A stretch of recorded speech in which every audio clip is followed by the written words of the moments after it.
Taste the Daily.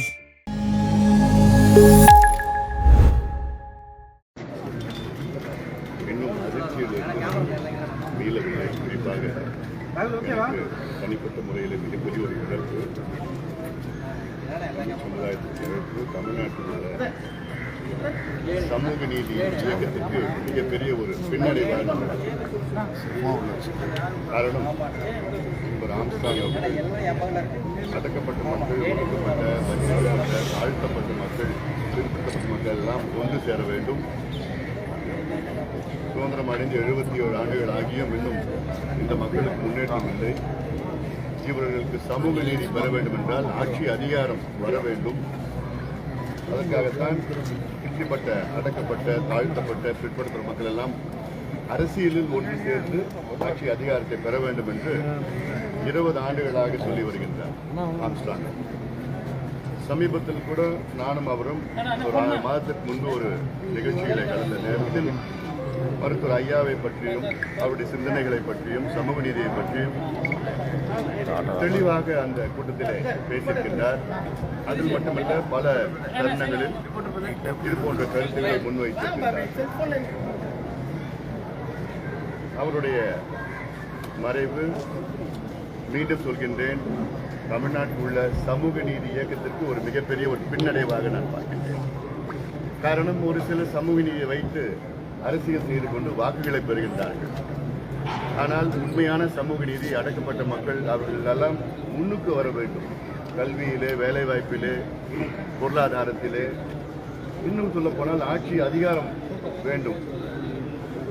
அந்த வகையில் நிச்சயமாக அவருடைய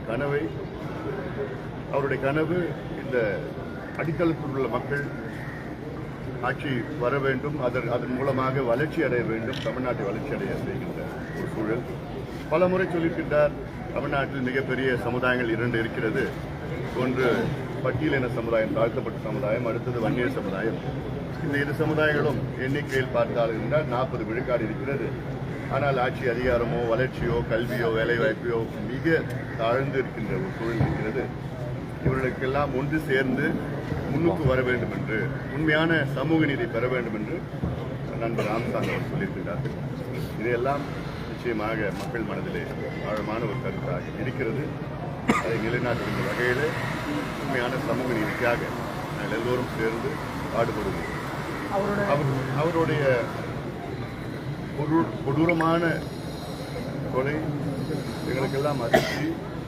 இதற்கு முழு விசாரணை நடத்த வேண்டும். இன்னும் சொல்ல போனால் சிபிஐ விசாரணை நடத்த வேண்டும். இதற்கு யார் பின்னணியில் இருக்கின்றார்கள், யார் ஏவி விட்டார்கள், இதற்கு என்ன, யார் காரணம், இது போன்ற சம்பவங்கள் இதற்கு பிறகு நடக்கக்கூடாது.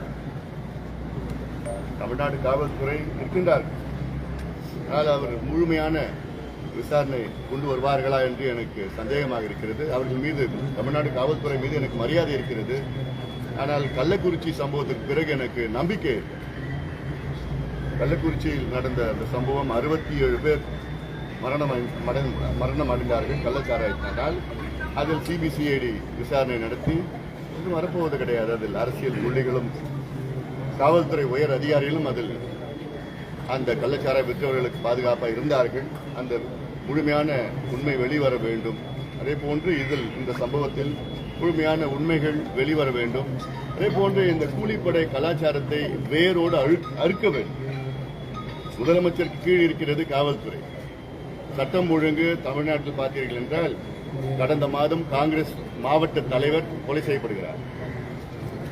ஒரு 7 நாட்களுக்கு முன்பு சேலத்திலே அதிமுக முக்கிய பிரமுகர் கொலை செய்யப்படுகிறார். நண்பர் ஆம்ஸ்ட்ராங் அவர்கள் கொடூரமான முறையில் கொலை செய்யப்படுகிறார். நேற்று பாட்டாளி கட்சியினுடைய நிர்வாகி கடலூர் மாவட்டத்தில் வெட்டப்படுகிறார்கள்.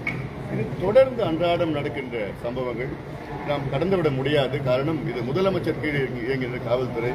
புதிதாக சென்னைக்கு ஒரு புதிய காவல்துறை ஆணையர், கமிஷனர் நியமனம் செய்திருக்கிறார். அருண் கொஞ்சம் நாள் கொடுக்கலாம். நிச்சயமாக அவர் உணர்வுபூர்வமாக அந்த வேலையை செய்ய வேண்டும்.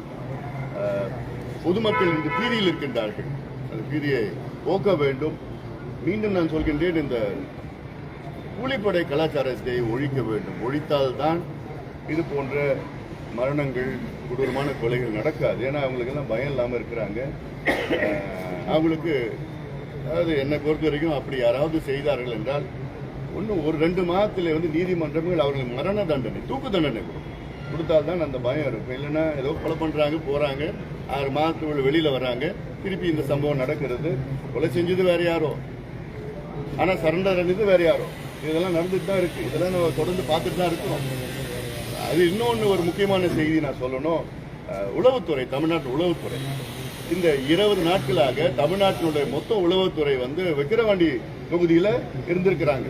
அங்கே ஒவ்வொரு கிராமத்திலும் 2 பேர் இருந்திருக்காங்க உளவுத்துறையில். அதெல்லாம் அவங்க வேலையா?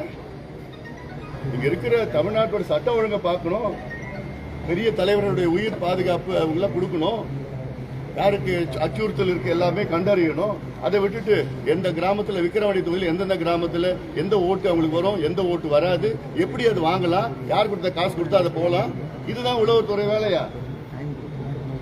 என்னை பொறுத்த வரைக்கும் அதனால தான் இந்த சம்பவம் நடந்திருக்குன்னு நான் சொல்றேன். நான் உண்மையிலே நீங்க வேலை செய்யுங்க, உண்மையா இருக்கு, உங்க தொழிலுக்கு உண்மையா இருக்கு. தமிழ்நாடு காவல்துறை வந்து ஸ்காட்லாந்து யார்டுக்கு நிகரானது. இன்னைக்கும் நான் அதை நம்புறேன். நான் அந்த நம்பிக்கை போயிட்டு இருக்குது எனக்கு. நல்ல நேர்மையான காவல் அதிகாரிகள் நல்ல பேர் இருக்கிறாங்க. அவங்கள நியமனம் பண்ணுங்க, நல்லா கொடுங்க, பொறுப்பு கொடுங்க, சுதந்திரத்தை கொடுங்க, இண்டிபெண்டன்ஸை கொடுங்க அவங்களுக்கு. அதனால இது போன்ற இன்னொரு சம்பவம் யாருக்கும் நடக்கக்கூடாது. சட்டம் ஒழுங்கு கட்டுப்படுத்தப்படணும், மக்கள் வந்து பாதுகாப்பு இருக்கணும், மக்களுக்கு ஒரு நம்பிக்கை வரணும். இதுதான் எங்களுடைய இன்றைய கோரிக்கை. தமிழ்நாடு முதலமைச்சர் இங்க நேரில் வந்து பார்த்துருக்காரு. சிபிஐ விசாரணை வேண்டும்ன்றது பாஜக நேரில் வந்து மத்திய உள்துறை அமைச்சர் வலியுறுத்திருக்காங்க. நீங்க நேரடியாக ஏன்னா திமுக கூட்டணியில் இருக்கிறவங்களே சிபிசிஐ விசாரணை ஓகே அப்படின்னு மத்தியில் நீங்க ஏதாவது இதை நான் அரசியலாக்க விரும்பல. நான் இந்த ஒரு சுயமான ஒரு சம்பவம் இருக்கு. இது எங்களுக்கு என்னன்னா உண்மையை வெளியில வரும். இப்போ திருமாவளவன் அவர்கள் வந்து சிபிஐ விசாரணை வேண்டும்னு சொல்றாரு. அதுக்கு நானும் வந்து உடந்தையா இருக்க நாங்களும் விரும்புகிறோம். சிபிஐ விசாரணை நடத்தணும் நாங்களும் சொல்றோம்.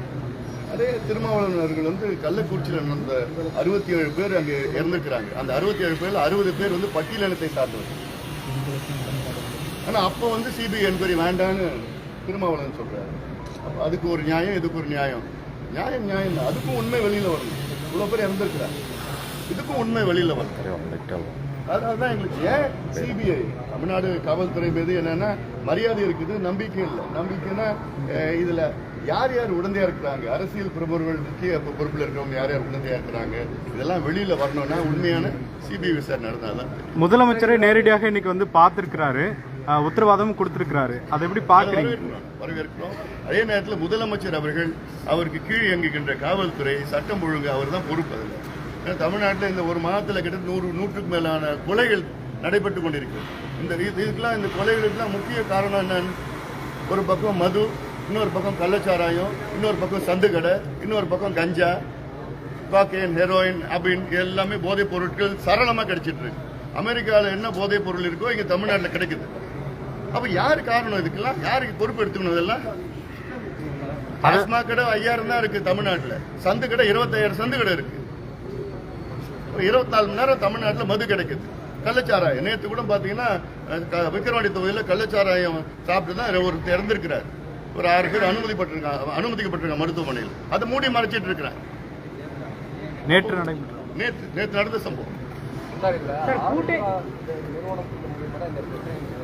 எனக்கு அந்த அளவுக்கு தெரியாது. யாரு இதுல ஈடுபட்டிருக்காங்களோ நிச்சயமா அவங்களுக்கு வந்து தண்டனை வழங்க வேண்டும். இதுல வந்து அதுக்காக தான் இது சிபிஐ விசாரணை நடந்தாதான் முழுமையா வரணும். விசாரிக்கணும், தமிழ்நாடும் விசாரிக்கணும். இன்னும் விசாரிச்சுட்டு இருக்கிறாங்க, ஆரம்பகட்ட விசாரணை இருக்கு. ஆனா முழுமையா சிபிஐ தான். ஏன்னா இது வந்து ஒரு தேசிய கட்சியினுடைய மாநில தலைவர். இது ஒரு முழுமையான விசாரணை நடத்து. ஏன் நான் சொல்றேன்னா, இதுக்கு பிறகு இது போன்ற சம்பவங்கள் நடக்கக்கூடாது, தடுக்கணும்.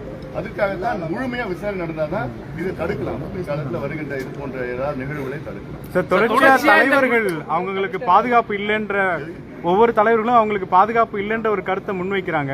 உங்களுக்கு எப்படி இருக்கு சார்? அந்த மாதிரியான அச்சுறுத்தல்கள் வருதா? இருக்கு. என்ன பொது வாழ்க்கையில ஈடுபட்டு இருக்கிறோம், இவ்வளவு காலமா ஈடுபட்டு இருக்கோம், 26 வருஷமா இருக்கிறோம். நிச்சயமா அச்சுறுத்தல்லாம் இருக்கு. காவல்துறை பாதுகாப்பு கொடுத்துட்டு தான் இருக்கிறாங்க. ஆனாலும் இது போன்ற உளவுத்துறை சார்ந்த அவங்களுடைய விசாரணை எல்லாம் முக்கியமானதான் நான் பார்க்கிறேன்.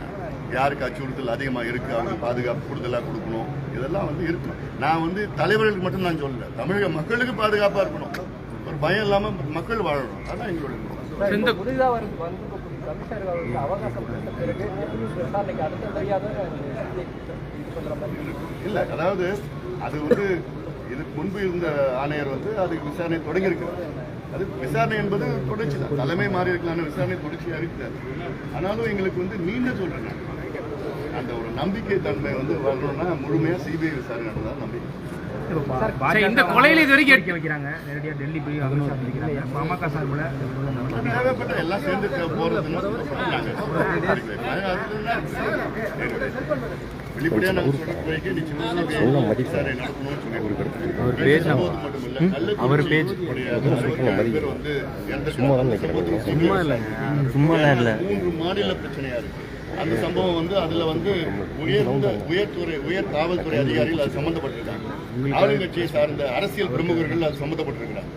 அப்போ இதுல வந்து தமிழ்நாட்டு காவல்துறை அதை விசாரணை பண்ணா அது முழுமையா வெளில வரும். சரி, தொடர்ந்து இந்த கொலையில நடைபெற்ற ஒரு நாளுக்குள்ளே 8 பேர் கைது, அதுக்கு பிறகு 3 பேர் கைதுன்னு தொடர்ச்சியா கைதை காவல்துறை காட்டும் பொழுதும் ஏன் இதை சிபிஐ விசாரணைக்குங்கிற ஒரு கேள்வியை ஆளுந்தரப்பு கேட்கிறாங்க.